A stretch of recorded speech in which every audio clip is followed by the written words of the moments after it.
তমসো মা জ্যোতির্গময় বৃহদারণ্যক উপনিষদের একটা শ্লোক, একটা দর্শন, যা বলে আমাকে অন্ধকার থেকে আলোর পথে নিয়ে যাও। তার মানে হচ্ছে অজ্ঞানতার অন্ধকার থেকে আমাকে জ্ঞানের আলোর পথে নিয়ে যাও।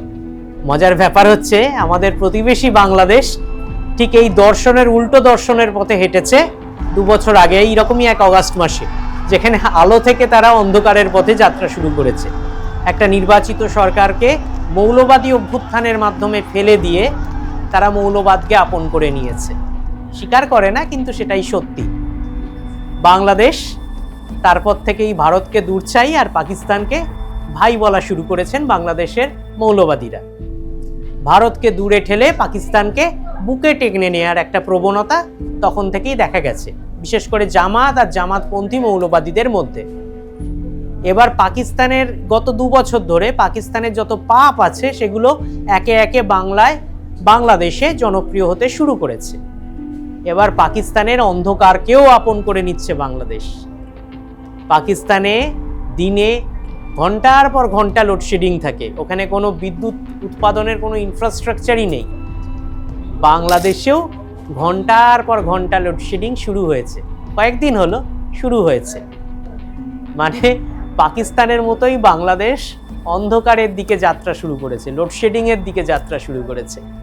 ঊষা উত্তুপের গানের কলি আমরা ধার করে বলতে পারি, বাংলাদেশে বাতি নেই।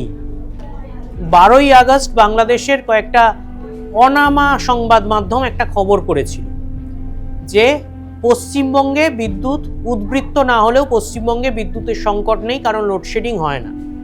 কলকাতায় লোডশেডিং হয় না। তারা আসলে ঘুরিয়ে একটা প্রশ্ন তুলেছিল, তাহলে বাংলাদেশে লোডশেডিং হচ্ছে কেন? মানে কলকাতা থেকে 1 ঘন্টা গেলে যে বর্ডার পেরিয়ে যে বাংলাদেশ হয়, সেখানে এমন পরিস্থিতি দিনে 1 ঘন্টা আলো থাকছে না। রাজশাহী, খুলনা, ময়মনসিংহ, বরিশাল, রংপুর, সিলেট এই জায়গাগুলোতে মানুষ যাওয়া ছেড়ে দিয়েছে। গ্রাম আর মফস্বলে মানুষ বিদ্যুৎ ছাড়াই নিউ নর্মালে অভ্যস্ত হতে শুরু করেছে। বেশ কিছু জায়গায় বিদ্যুৎ কেন্দ্রে ভাঙচুর হয়েছে। শুধু তাই নয়, নীলফামারী, সৈয়দপুর এবং কুষ্টিয়ায় বিদ্যুৎ কেন্দ্রে আগুন জ্বালিয়ে দেওয়া হয়েছে। বিদ্যুৎ কর্মীরা সরকারকে বলছেন আমাদের বাঁচান, আমাদের রক্ষা করুন। বাংলাদেশের রাজধানী ঢাকা, সেখানেও অন্ধকার সার্জিক্যাল স্ট্রাইক করেছে। মানে ঢাকাতেও এখন দিনে 8 থেকে 10 ঘন্টা বিদ্যুৎ থাকছে না। সবচেয়ে বড় সমস্যা হচ্ছে সেটা হচ্ছে শুধু মানুষ নাজেহাল হচ্ছে তা নয়, মানে রাতে ঘুম হচ্ছে না, দিনে অন্ধকার, লোডশেডিং, গলদঘর্ম হতে হচ্ছে। এটা শুধু কারণ নয়, বাংলাদেশের ইন্ডাস্ট্রি ফেল করতে শুরু করেছে। বাংলাদেশের ইন্ডাস্ট্রি বলতে বাংলাদেশে একটাই ইন্ডাস্ট্রি আছে, সেটা টেক্সটাইল ইন্ডাস্ট্রি, এই জামা কাপড় সেলাইয়ের শিল্প। সেটা বিদ্যুতের অভাবে মেশিনগুলো চলছে না, ফেল করতে শুরু করেছে। এবং লকডাউনের সময় বা বাংলাদেশে এই মাঝখানে অচলাবস্থা শুরুর সময় হাসিনা দেশত্যাগ করার পর বাংলাদেশের টেক্সটাইল ইন্ডাস্ট্রিতে খাড়া নেমে এসেছিল, প্রচুর বেতন বকেয়া হয়ে গেছিল, প্রচুর ছাঁটাই হয়েছিল। সেরকম টেক্সটাইল ইন্ডাস্ট্রিতে আবার তালা পড়ার পরিস্থিতি সৃষ্টি হয়ে গেছে। তারেক রহমান সরকার রাজধানী ঢাকায় রাত 8টার পর সমস্ত শপিং মল, দোকান বাজার বন্ধ হওয়ার নির্দেশ দিয়ে দিয়েছে। মানে কোনো দোকান বাজার খোলা থাকবে না। আর সন্ধ্যে 7টার পর যত বিলবোর্ড আর গ্লো সাইন আছে তার আলো জ্বালানো যাবে না। বাংলাদেশে সূর্যাস্তের পর কোনো অনুষ্ঠান হবে না, কোনো মেলা হবে না। মানে কেউ ছেলের বিয়ে দেবেন, মেয়ের বিয়ে দেবেন, সব দিনের বেলা দিতে হবে, দিনের বেলা লোক খাওয়াতে হবে, তাও আলো ছাড়া, আলোর ব্যবহার যতটা সম্ভব কম করে। সন্ধ্যের পর নৈব চ। বাংলাদেশের বিদ্যুৎ মন্ত্রী ইকবাল হাসান মেহমুদ তিনি তো হাত তুলে দিয়েছেন, আমাদের পক্ষে বিদ্যুৎ ফিরিয়ে আনা সম্ভব নয়। কবে বিদ্যুৎ ঠিক হবে, বিদ্যুতের পরিস্থিতি ঠিক হবে, সেটার জন্য আমাদের অপেক্ষা করতে হবে। আর ততদিন পাওয়ার ম্যানেজমেন্ট মানে বিদ্যুৎ ব্যবস্থাপনা করতে হবে। তার মানে কি?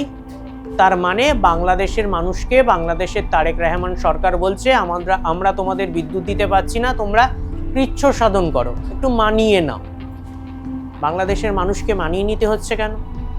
বাংলাদেশে সারাদিন একটা দেশ চালাতে 18,000 মেগাওয়াট বিদ্যুৎ লাগে। বাংলাদেশের খাতায় কলমে ব্যালেন্স শিট তো দেখানো আছে 33,000 মেগাওয়াট। আর বাংলাদেশে বিদ্যুৎ এখন সারাদিনে সরবরাহ কত হচ্ছে? ওদের দেশেরই ব্যালেন্স শিট, ওদেরই সংবাদ মাধ্যমে বেরিয়েছে 13,000 মেগাওয়াট।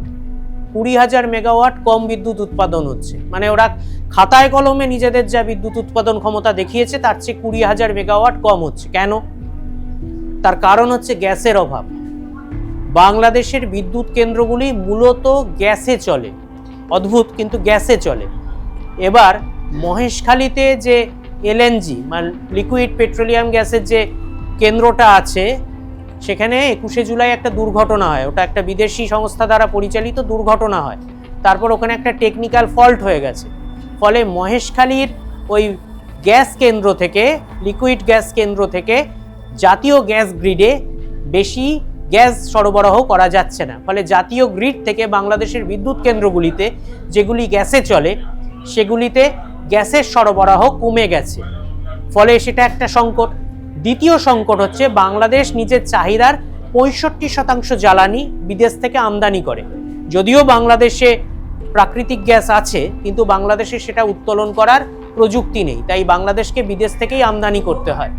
এবার এই হরমুজে যে যুদ্ধ হচ্ছে পারস্য উপসাগরে, তার ফলে একটা জ্বালানি সংকট সারা পৃথিবীতে চলছে। ভারত বহু আগে থেকে বিকল্প ব্যবস্থা করে রেখেছে। হাসিনা জমানায় বাংলাদেশ রাশিয়ার থেকে তেল, গ্যাস ইত্যাদি কিনেছে। সমস্যাটা হয়েছে হাসিনা বিদায়ের পর বাংলাদেশ পুরোপুরি, বিশেষ করে মোহাম্মদ ইউনূস বাংলাদেশকে পুরোপুরি আমেরিকার হাতের পুতুল করে দিয়েছে। বাংলাদেশ রাশিয়ার থেকে জ্বালানি কিনতে পারছে না।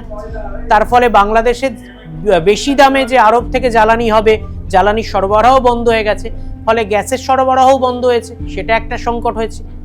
3 নম্বর হচ্ছে বাংলাদেশের কয়লা, তাপবিদ্যুৎ যে কেন্দ্রগুলি আছে তাতে কয়লার ঘাটতি হচ্ছে। কেন? এখানে কারণ হচ্ছে যে বঙ্গোপসাগরে নিম্নচাপ হয়েছে, বাংলাদেশ কয়লাও হচ্ছে বিদেশ থেকে আমদানি করে। এবার বঙ্গোপসাগরে যে নিম্নচাপ হয়েছে তার প্রভাবে বাংলাদেশের চট্টগ্রাম বন্দর, ওই একটাই বন্দর বাংলাদেশে সক্রিয়, সেই চট্টগ্রাম বন্দরে জাহাজ নোঙর করতে পারছে না। এটা একটা কারণ যে বাংলাদেশের কয়লার তাপবিদ্যুৎ কেন্দ্রগুলোও চলছে না। 4 নম্বর কারণ হচ্ছে বাংলাদেশ যে বেসরকারি কেন্দ্র সংস্থাগুলি থেকে বিদ্যুৎ কেনে, সরকারের তো হাঁড়ির হাল, কারণ বিপ্লব করেছে, মৌলবাদী বিপ্লব করেছে, সব করেছে, অর্থনীতিটা আরও এগোয়নি। ইউনূস তো অর্থনীতিকে একেবারে ধসিয়ে দিয়ে গেছে। এবার সরকারের সেই হাঁড়ির হালের কারণে বেসরকারি যে জায়গাগুলি থেকে বাংলাদেশ বিদ্যুৎ কেনে সেগুলো থেকে বিদ্যুতের বিল বকেয়া রয়েছে, তারা বিদ্যুৎ আর দিচ্ছে না বা অন্য শর্ত দিচ্ছে, সেখানে নিতে পারছে না। তারপরের কারণটা হচ্ছে বাংলাদেশে গরমকালে বিদ্যুতের চাহিদা বেড়েছে, মানে যোগান কম, চাহিদা বেশি, তাই সংকটটা তীব্র হচ্ছে। আরেকটা কারণ হচ্ছে রাজনীতি করতে গিয়ে বা ইগো দেখাতে গিয়ে ভারত থেকে বিদ্যুৎ আমদানি বাংলাদেশ কমিয়ে দিয়েছে। ভারতের একটা বেসরকারি সংস্থা বাংলাদেশে বিদ্যুৎ সরবরাহ করত, হাসিনার আমলে চুক্তি হয়েছিল, সেই চুক্তিটাকে নানাভাবে বদনাম করে এই মৌলবাদী শক্তি ভারতের সংস্থাকে ভারতের মতোই ভিলেন করে তোলে বাংলাদেশের কাছে। এবার নতুন সরকার এসে প্রতিশ্রুতি দেয়, সেই প্রতিশ্রুতি দিয়েই যে বিদ্যুৎ আমদানিতে ভারতের ওপর নির্ভরতা কমাবো, নির্ভরতা কমাতে হয়েছে শাঁখের করাত। নির্ভরতা কমানোর পর বিদ্যুৎও কমে গেছে, মানে ভারত থেকে অতিরিক্ত বিদ্যুৎ সংকটে ভারত বহুবার বাংলাদেশকে হাসিনা জমানায় বিদ্যুৎ দিয়ে সাহায্য করেছে, কিন্তু ভারত থেকে অতিরিক্ত বিদ্যুৎ টেনে এখন বাংলাদেশে আলো জ্বালাতে পারছে না, তাহলে খবর হয়ে যাবে, খবর হয়ে গেলে সরকারের কবর হয়ে যাবে। এবার এই পরিস্থিতিতে একেবারে শাঁখের করাত, আলো জ্বলছে না, তাই বিদ্যুৎ মন্ত্রী হাত তুলে দিয়েছেন। তিনি হাত জোড়ো করেছেন। বাংলাদেশের বিদ্যুৎ মন্ত্রী ভারতের হাই কমিশনার দীনেশ ত্রিবেদীর সঙ্গে কথা বলেছেন। দীনেশ ত্রিবেদীকে কি বলছে বাংলাদেশ? দীনেশ ত্রিবেদীকে বলছে হাসিনা জমানায় যে বাংলাদেশের ডিজেল সরবরাহের জন্য একটা লাইন হয়েছিল, সেখান থেকে ভারত থেকে বাংলাদেশে ডিজেল যায়, এবার সেই লাইন থেকে একটু বাড়তি ডিজেল দাও, আমরা যাতে বিদ্যুৎ কেন্দ্রগুলি চালাতে পারি, আমরা যদি এই সংকট থেকে মুক্তি পেতে পারি। মজার ব্যাপার না? বাংলাদেশের ভারতকে নিয়ে এত বৈরিতা বাংলাদেশের মানুষের, মৌলবাদী শক্তির, আর সেই সংকটে ভারতকেই ডিজেল দিতে হবে যাতে তাদের দেশে আলো জ্বলে। দেশে আলো জ্বলবে, বিদ্যুৎ হবে, তাতে ইন্টারনেট চলবে, সেই ইন্টারনেটে আবার ভারতকে গালাগালি করা হবে। আমরা জানি এটা হবে। বাংলাদেশে যেই মুহূর্তে আলো ফিরে আসবে, ইন্টারনেট চলবে, আবার ভারতকেই গালাগালি করা হবে। কিন্তু যিশু যেভাবে ক্রুশ বিঁধে বয়েছিলেন, নিজের ক্রুশ নিজেই বয়েছিলেন, প্রতিবেশী হিসেবে সংকটে বাংলাদেশকে সাহায্য করা ছাড়া আমাদের কোনো উপায় নেই, আমাদের এটা করতে হবে। আর বাংলাদেশকেও এবার বুঝতে হবে, তারেক রহমান প্রধানমন্ত্রী হয়ে চীনে গিয়েছিলেন, মালয়েশিয়ায় গিয়েছিলেন, ভারতে আসেননি। ভারতে কবে আসবেন বিভিন্ন শর্ত দিচ্ছেন, হাসিনাকে নিয়ে বিভিন্ন সম্পর্ক খারাপ হতে পারে বলে ইত্যাদি প্রচ্ছন্ন বিভিন্ন বার্তা দিচ্ছেন।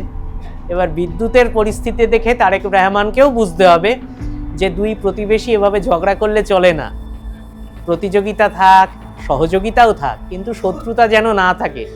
কারণ পাকিস্তানকে বেশি ভাই ভাই করতে গেলে পাকিস্তানের মতোই অবস্থা হবে।